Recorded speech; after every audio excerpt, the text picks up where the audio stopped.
Hello, Bobby Torres of Frightbox recording here to share with you one of my favorite tricks for adding width to your vocal sound in order to add extra impact to your production. So sometimes you just want a certain section of your song or sections of your song to appear bigger than other sections. And one of the best ways to do that is to actually widen your vocal sound. Now, right off the bat, I'm gonna mention one of the big mistakes that most people make, and that's just tracking too many layers of vocals. I'm here to argue that it's just not necessary. All you really need is a single vocal track and a double and a stereo delay plugin. Okay, so I have a sample here of just a pre-chorus, verse, and then a chorus, and I want you to pay close attention to the character of the vocal and the width of the vocal. And after the example plays through, I'm gonna show you exactly how I achieved the tone that I achieved in the example. So here we go.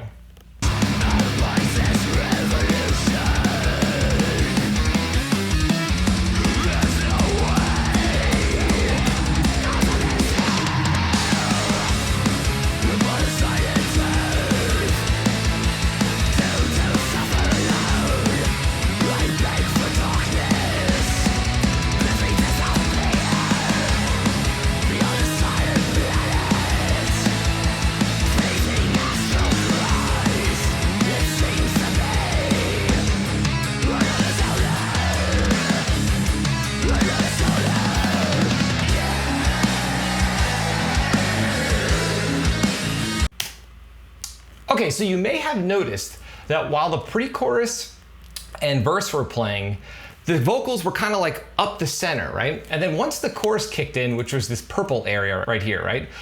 They got a little wider, nothing insane. It's not like became like it popped out of the speakers, but the chorus sounded bigger. And one of the main reasons is because the vocal sound was widened. Okay, so the question is, how did I achieve a wider vocal sound for just the chorus? So the way I did it is actually really simple.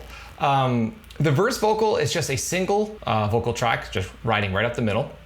There's this little ad lib here, but that's something completely separate. That's just a little vocal that pops in for a second. It is not a double. So when I recorded the song, I had the singer double track the chorus, not triple track, not quad track, just double track, right? Because I knew I was gonna apply the effect that I've applied to the mix while I was tracking. So if you look, yeah, here's our verse vocal. This lo-fi track is just a simple little ad lib that kicks in. It is not a double track. Actually, I'll play it for you just to show you.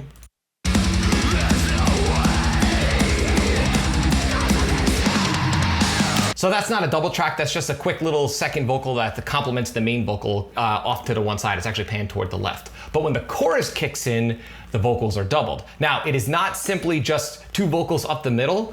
The way I processed it is extremely simple. We have our main chorus vocal, which is in mono, right? And our double is in stereo. Now the source is not stereo, the source is mono. So how do I have a stereo track happening with a mono source? It's actually extremely simple. I have a stereo delay plugin happening. Okay, if you look, I'm gonna run you through each plugin and show you what it's doing. It's extremely simple. I have a simple EQ plugin, which is shaping the character of the vocal. A compressor plugin that's just doing a little bit of compression, a de-esser, and then this stereo delay plugin.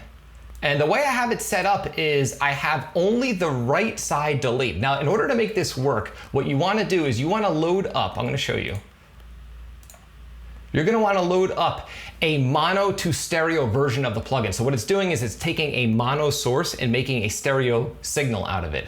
It doesn't work as well if you take a dry sound and then send it as a send effect, because what ends up happening is you'll have the dry sound up the middle, and then you'll have the dry sound off to the left, and then you have the delayed signal off to the right. So what'll end up happening is the vocals will sound lopsided. In this case, it completely widens the vocal sound. So I'm gonna play the vocal sound without the stereo delay plugin to show you how it sounds in mono. And let's listen to that double.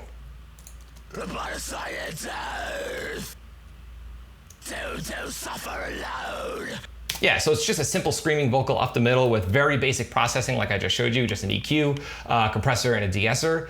But after that, what I do is I take this stereo plugin, right, this stereo delay, and what it does is it delays the right side by 20 milliseconds. Now, if you notice here, if you look at my gain, I have the gain turned down slightly on the left channel, because what ends up happening is when you delay one side like that, when it's the exact same signal on both sides, it'll give it the effect that the right side is lower in volume, even though it's not. So to compensate for that, I will lower the volume of just the left side so it'll appear to seem more even. So let's listen to the vocal spread out like that so you can hear in isolation. Let's check this out.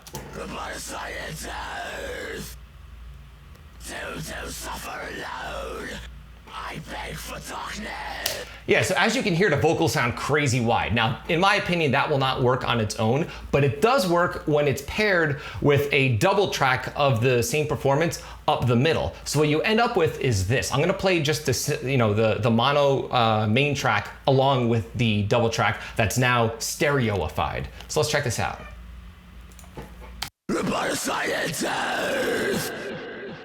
Don't suffer alone. Right. Yeah, so some of those delays that you hear are actually only being applied to the mono sound. That's not adding to the width per se. And I also keep the double track completely dry in terms of ambience. You don't need it. That's only there to supplement the main vocal. So what ends up happening is when they're combined, they sound like a single vocal that's just really wide within the context of the mix. Now I'm gonna mention this. Some people will apply this to every single section of the song, and there's nothing wrong with that. It's just not my style. I prefer to save this for choruses or maybe a bridge or whatever, where I want the vocals to really become wide. Because for me, it's all about dynamics. If you do this for the entire song, how are you going to create extra impact for the chorus? Now, there are other ways, but for me, adding width to my vocal sound is by far my favorite technique for making choruses pop out, because people are really listening to vocals. I know as guitar players and drummers and musicians, we're listening to riffs and the drums and vocals as well, but the average person, even if it's the average metalhead, the number one thing that they're listening to are the vocals. So widening your vocals is a great tool to have within your mixing toolbox, and it doesn't take much. It takes a single stereo delay plugin, pretty simple, which comes stock within most DAWs.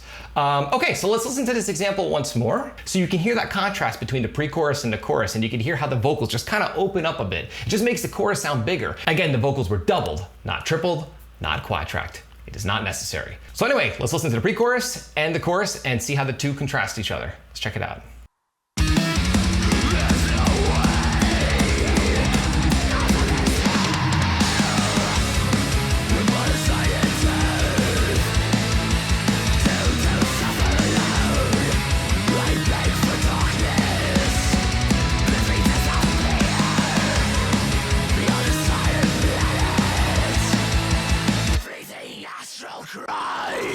It seems to be.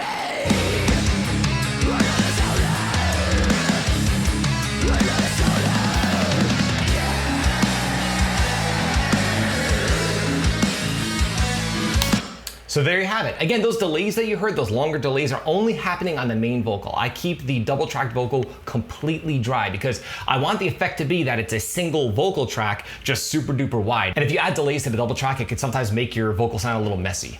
If you found this video helpful and informative, don't forget to like, comment, subscribe, and share. Be sure to click the bell icon in order to be notified every time I upload one of my weekly videos on all things metal and rock production. Don't forget to both like and follow me on Facebook and Instagram. Links are in the description. And also, I'd love to know if you have any of your own tricks for widening vocals within a production. If you do, leave a comment in the comment section below. I'd love to hear about it. And also, don't forget to download my free guitar impulse response. There is a link in the description. Load it into your guitar synth plugins to help make dialing in both metal and rock guitar sounds a million times easier. Until next time, happy mixing.